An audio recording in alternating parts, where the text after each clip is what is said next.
For most of his life, Ethan had visited a mirror that never showed him his own reflection.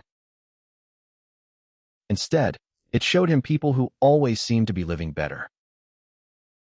Richer, happier, more admired. Everything Ethan believed he was not. It began when he was 23, with a life that was small, imperfect, and entirely his own. He had close friends, a modest home, and quiet dreams he had never thought to question. Then the mirror showed him an old classmate standing inside an office high above the city. For the first time, Ethan looked at his own life and wondered whether it was too small. So he put away his drawings and began chasing the life he had seen in the glass. Years later, he earned the office, the title, and the view. But when he returned, the mirror showed him someone else, a man surrounded by a loving family. Suddenly, success no longer felt like success. Someone else still had more. He began searching for love, not because his heart was ready, but because someone else appeared complete. Then the mirror showed him someone younger, stronger, and admired wherever he went. So Ethan trained until his body changed, though the voice inside him remained exactly the same. Every time he became someone he admired, the mirror found someone new. Soon, he could no longer meet anyone without quietly measuring his life against theirs.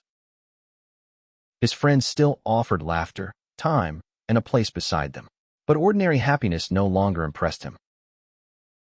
He replaced his clothes, his habits, his ambitions, and slowly misplaced the person who had chosen them.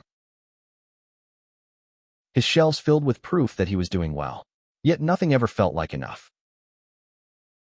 One day, the mirror showed him a traveler laughing beneath a foreign sky.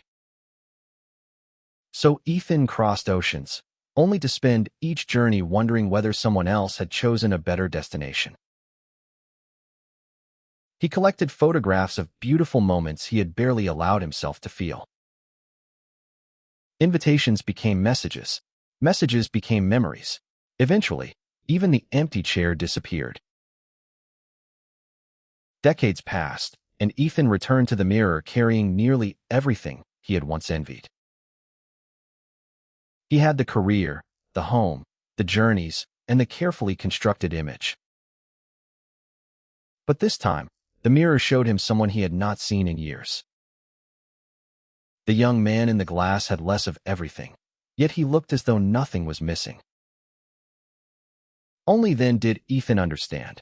Every comparison had made someone else's life brighter by making his own seem dimmer. The mirror had never shown him a better life. It had been teaching him not to value the one he already had. He could not recover every moment, but he could stop surrendering the moments that remained. The next morning, he accepted a simple invitation he once would have considered too ordinary. The mirror had never been showing a better life. It had been stealing the one he already had. And at last, Ethan understood, the only reflection worth chasing is the one that still lets you recognize yourself.